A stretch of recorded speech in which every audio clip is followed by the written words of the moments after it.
समर्पयामि तद्योः अर्घ्यं समर्पयामि आचमनीयं समर्पयामि स्नानानन्तरम् आचमनीयं समर्पयामि समर्पयामि धारयामि गन्धस्योपरि कुङ्कुमं समर्पयामि हरिद्राक्षरां समर्पयामि पुष्पमालां समर्पयामि पूजयामि ॐ प्रकृत्यै नमः ॐ प्रकृत्यै नमः ॐ विद्यायै नमः ॐ सर्वभूतहितप्रदायै नमः ॐ ग्रन्थायै नमः ॐ विभूत्यै नमः ॐ सुरभ्यै नमः ॐ परमात्मिकायै नमः ॐ वाचे नमः ॐ पद्मालयायै नमः ॐ पद्मायै नमः ॐ सुजये नमः ॐ स्वाहायै नमः ॐ सुधायै नमः ॐ सुधायै नमः ॐ धन्यायै नमः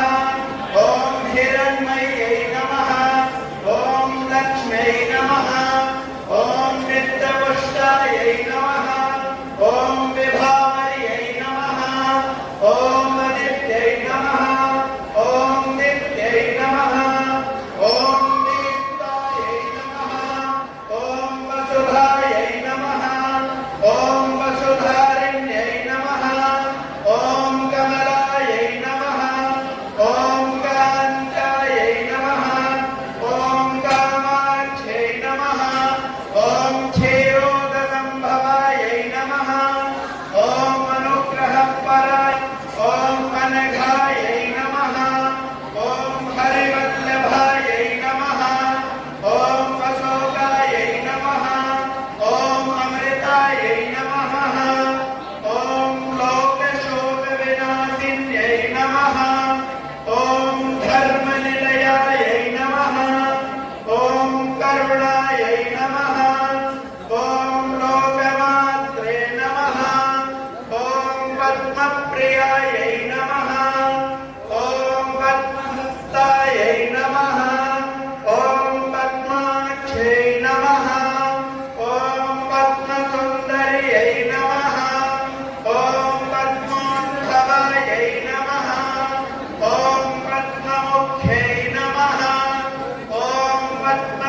नाथप्रियायै नमः ॐ रमायै नमः ॐ पद्मगन्धिन्यै नमः ॐ पुण्यगन्धायै नमः ॐ सुप्रसन्नायै नमः ॐ प्रसादाभिमुख्यै नमः ॐ प्रभायै नमः ॐ चन्द्रभद्रायै नमः ॐ चन्द्रसहोदर्यै नमः ॐ चतुर्भुजायै नमः ॐ इन्दिरायै नमः ॐ इन्दुशीतलायै नमः ॐ आह्लादजनन्यै नमः ॐ पुष्ट्यै नमः ॐ शिवायै नमः ॐ शिवकर्यै ॐ प्रीतिपुष्करिण्यै नमः ॐ शान्तायै नमः ॐ शुक्लमाल्याम्बरायै नमः ॐ श्रियै नमः ॐ भास्कर्यै नमः ॐ बिल्वनिलयायै नमः ॐ वरारोहायै नमः ॐ यशस्विन्यै नमः ॐ वसुन्धरायै नमः ॐ उदाराङ्गायै नमः ॐ हरिण्यै नमः ॐ हेममालिन्यै नमः ॐ धनधान्यकर्यै नमः ॐ सिद्धये नमः ॐ श्रेणसौम्यायै नमः ॐ शुभप्रदायै नमः ॐ रववेश्मगदानन्दायै नमः ॐ शुभायै नमः ॐ हिरण्यप्राकारायै नमः ॐ समुद्रतनयायै नमः ॐ जयायै नमः ॐ विष्णुपत्न्यै नमः ॐ प्रसन्नाक्षै नमः ॐ नारायणसमाश्रितायै नमः ॐ दारिद्र्यधुंसिन्यै नमः ॐ देव्यै नमः ॐ नवदुर्गायै नमः ॐ महाकाल्यै नमः ॐ ब्रह्मविष्णुदेवात्मिकायै नमः ॐ त्रिकालज्ञानसम्पन्नायै नमः ॐ भुवनेश्वर्यै नमः ॐ श्रीं श्रीमहालक्ष्मीदेव्यै नमः श्रीवैभवलक्ष्मीदेव्यै नमः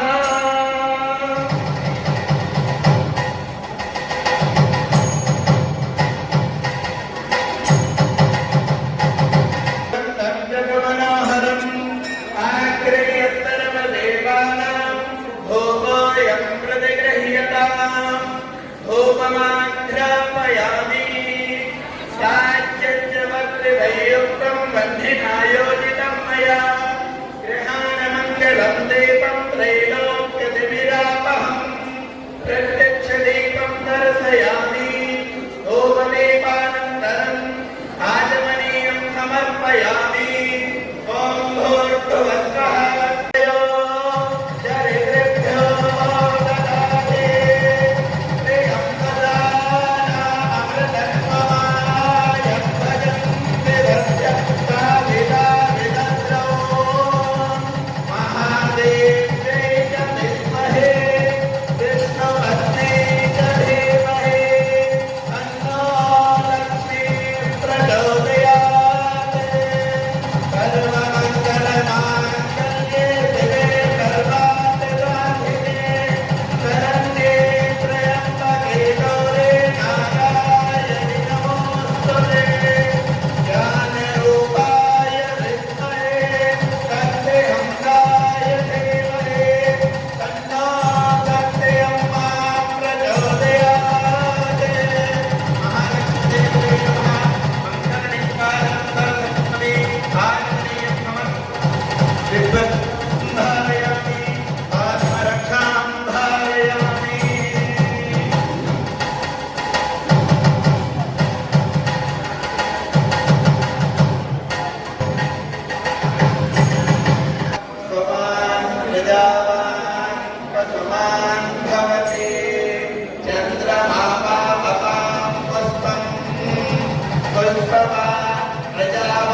भवति आपो वै आयोरायतनम् आयतनवान् भवति य एवं वेद योपामायतनं वेद आयतनवान् भवति अथो वै अपन्नपामायतनम् आयतनवान् भवति यो मुच्यतपद आयतनं वेद आयतनवान् भवति आपो वा अमुच्यतपद आयतनम् आयतनवान् भवति य एवं वेद योपामायतनं वेद आयतनवान् भवति चन्द्रमाः अपामायतनम् आयतनम्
ஞானகுரு ஸ்ரீ சக்தி அம்மா அவர்களுடைய ஆசீர்வாதத்தோடு இன்னைக்கு இந்த வைபவ நாராயணி இந்த ஒசூர் நகரத்தில் எழுந்தருளி உங்களுக்கு எல்லாருக்கும் அருள் பாலிச்சு கொண்டு இருக்கிறாங்க.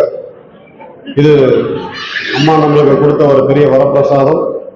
இந்த வைபவ நாராயணியானது நாராயணி பீடத்தில் சுயம்பு சன்னதியில் தினமும் அம்பாளுக்கு அபிஷேகம் அலங்காரம் ஆரத்தியோட சகல பூஜைகளோட அம்மாவுடைய பூஜையோட சேர்ந்து ஒரு சக்தி வாய்ந்த அம்பாலா அங்க நாராயணி பீடத்துல பூஜை செஞ்சுட்டு இருக்கோம். அந்த அம்பாள் இன்னைக்கு ஒசூர் மாநகர்ல உங்களுக்கெல்லாம் இன்னைக்கு நிறைய வீட்டுல பூஜை செஞ்சு இன்னைக்கு இங்க ஒரு சிறப்பான ஒரு அபிஷேகம் அலங்காரத்தோட மலர் அபிஷேகமும் நடந்து அம்மா பரிபூர்ண அருளை உங்களுக்கு பொழிஞ்சிட்டு இருக்காங்க. நல்ல ஒரு மனம் குளிர்ந்து ஒரு ஒரு திருப்தியோட அம்மா உங்களுக்கெல்லாம் ஆசீர்வாதம் பண்ணிட்டு இருக்காங்க. எல்லாருக்கும் தங்க கோயில் தெரியும். தங்க கோயில் 2008 கும்பாபிஷேகமானது. அதற்கு முன்னாடி 1992ஆம் ஆண்டு நாராயணியினுடைய ரூபமா ஸ்ரீ சக்தி அம்மா அவர்கள் அவதரித்து பல தர்ம காரியங்களை செஞ்சுட்டு இருக்காங்க. உதாரணத்துக்கு ஒரு சிலது சொல்லணும்னா ஆரோக்கியா, வித்யா நேத்திரம், கோ சம்ரக்ஷணா, அன்னதானம் அப்படின்னு ஒரு கிட்டத்தட்ட ஒரு 20க்கும் மேற்பட்ட ஸ்கீம்ஸை சொல்லிட்டே போகலாம். இப்போ ஆரோக்கியான்னு எடுத்துட்டோம்னா ஒரு வருஷத்துக்கு கிட்டத்தட்ட ஒரு 500க்கும் மேற்பட்ட ஓப்பன் ஹார்ட் சர்ஜரிஸ் நம்ம பீடத்தின் சார்பாக நடந்துட்டு இருக்கு. 1000க்கும் மேற்பட்ட சர்ஜரிஸ் இலவசமாக செஞ்சுட்டு இருக்காங்க அம்மா. வித்யாநேத்திரம் எடுத்துட்டோம்னா உயர்கல்வியினுடைய உதவிக்காக அம்மா அவர்கள் ஒரு 1000க்கும் மேற்பட்ட மாணவர்களுக்கு ஸ்காலர்ஷிப் கொடுத்துட்டு இருக்காங்க. அன்னதானம் எடுத்துட்டோம்னா எல்லாருக்குமே தெரிஞ்சிருக்கும். ஸ்ரீபுரத்துக்கு வந்தவங்க யாருமே சாப்பிடாம போயிருக்க முடியாது. எங்கேயுமே நடக்காத அளவுக்கு ஒரு வாழை போட்டு சாதம், நெய், சாம்பார், ரசம் சொல்லிட்டு ஒரு முழு சாப்பாடை உட்கார வச்சு ஒரு நாளைக்கு கிட்டத்தட்ட ஒரு 8000 பேருக்கு அம்மா அன்னதானம் பண்ணிட்டு இருக்காங்க. திடீர்னு நம்ம வீட்டில் ஒரு 10 கெஸ்ட் வந்துட்டாலே நம்மளுக்கு சமைச்சு போடுறதுக்கு ரொம்ப கஷ்டமா இருக்கும். ஆனா ஒரு நாளும் அங்க ஸ்ரீபுரத்துல ஒரு நாளும் கல்யாணம் தான். ஒரு நாளைக்கு 8000 பேருக்கு அன்னதானம் பண்ணிட்டு இருக்கோம். கோ சம்ரக்ஷணா ஒரு பெரிய கோஷாலை இருக்கு. அதுல கிட்டத்தட்ட ஒரு 700 பசு இருக்கு.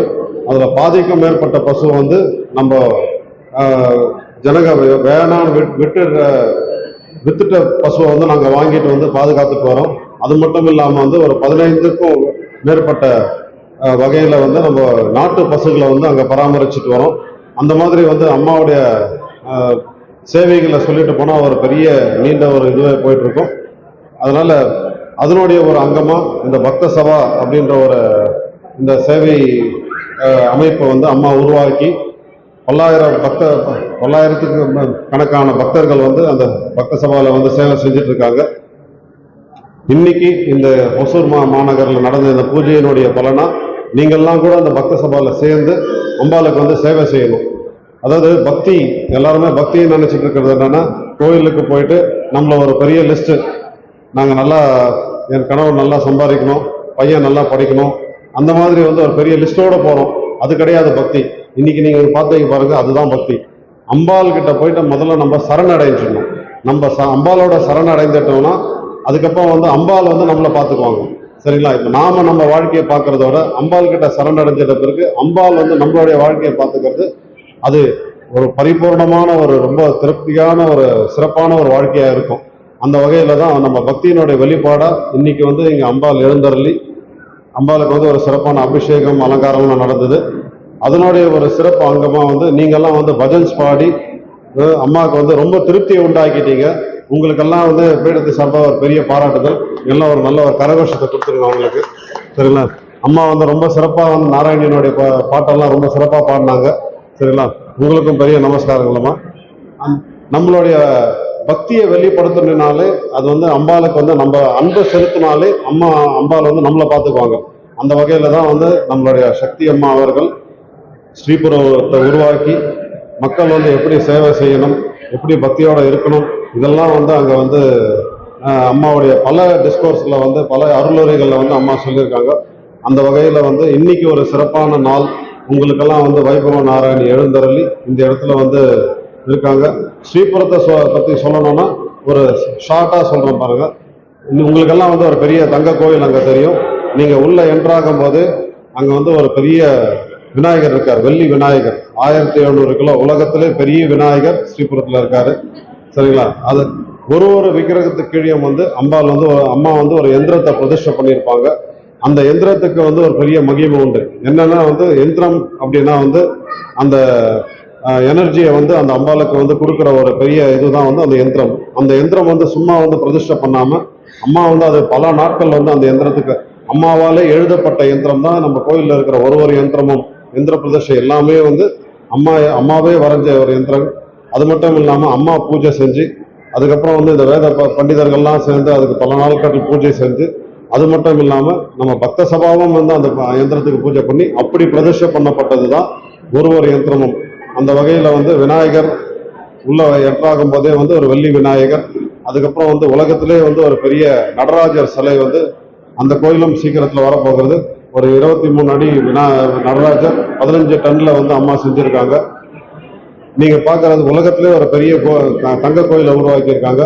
தங்கத்துக்கு வந்து ஒரு பெரிய ஆக்கரண சக்தி உண்டு. சரிங்களா?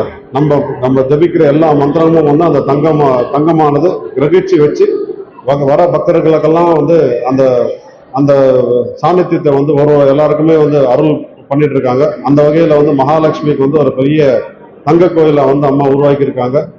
இந்த அம்மாவுடைய ஆசை வந்து எல்லா பக்தர்களும் வந்து கோயிலுக்குள்ள போய் பூஜை பண்ணணும்ன்றது வந்து அம்மாவுடைய ஆசை. ஆனா வரக்கூடிய பக்தர்கள் அதிகமான நம்பர்ல இருக்கிறதுனால எங்களால அது சாத்தியப்படல. அதுக்கப்புறம் வந்து அம்மா வந்து அதுக்கு ஒரு சிறப்பான எல்லாத்துக்கும் மகுடம் வைத்தார் போல் வந்து அம்மா வந்து ஒரு ஸ்வர்ண லட்சுமி அப்படின்னு சொல்லிட்டு 70 கிலோ தங்கத்தாலான ஒரு அம்பாவை வந்து பிரதிஷ்டை பண்ணி எல்லா பக்தர்களும் அவங்களே அந்த கோயிலுக்குள்ள போய் அவங்க கையாலே அபிஷேகம் பண்ணக்கூடிய ஒரு பெரிய பாக்கியத்தை வந்து அம்மா கொடுத்துருக்காங்க. அந்த மாதிரி வந்து அம்மா நம்மளுக்காக உருவாக்கி கொடுத்துருக்கிற சிறப்புகள்லாம் சொல்லணும்னா அதை சொல்லிட்டே போகலாம். அதனால உங்களுக்கெல்லாம் ஒரு பெரிய பாக்கியம். இன்னைக்கு இந்த பூஜையில கலந்துட்டீங்க. இதோட நின்றுடாம எல்லாரும் பக்த சபால சேர்ந்து ஸ்ரீபுரத்துல வந்து சேவை செய்யணும். பக்த சபா அப்படின்னா பாத்தீங்கன்னா ஸ்ரீபுரத்துல இருக்கக்கூடிய அன்னதானத்துல சேவை செய்யறாங்க, எல்லா இடத்துலயும் சேவை செய்யறாங்க. எல்லாத்துக்கும் மேல வந்து அம்மா அவங்களுக்குன்னு ஒரு சில முக்கியமான பொறுப்புகளை கொடுத்துருக்காங்க. மடப்பள்ளியில செய்யக்கூடிய பிரசாதங்களை வந்து நம்ம பக்த சபா தான் வந்து அதை கொண்டு போய் அம்பாளுக்கு சேர்க்கிறாங்க. அந்த மாதிரி பெரிய பெரிய பொறுப்பெல்லாம் வந்து பக்த சபா கொடுத்துருக்காங்க. ஆகவே நீங்களும் வந்து பக்த சபால சேர்ந்தீங்கன்னா உங்களுக்கும் வந்து அந்த பாக்கியம்லாம் கிடைக்கும். நீங்க இங்க மட்டும் நீங்க செஞ்சு கொண்டு இருக்கிற பக்தியோட சேர்ந்து அங்க வந்து சேவையும் செய்யும் போது அது நம்மளுக்கு மட்டும் இல்லை, நம்மளுடைய சந்ததிகளுக்கெல்லாம் வந்து புண்ணியத்தை கொண்டு வந்து சேர்க்கும். அந்த வகையில இன்னைக்கு இந்த பூஜையில கலந்துட்டது உங்களெல்லாம் சந்திச்சது வந்து ரொம்ப ரொம்ப ரொம்ப சந்தோஷம். அனைவருக்கும் வாழ்த்துக்கள். அம்மாவுடைய ஆசீர்வாதம். நன்றி. அம்மா.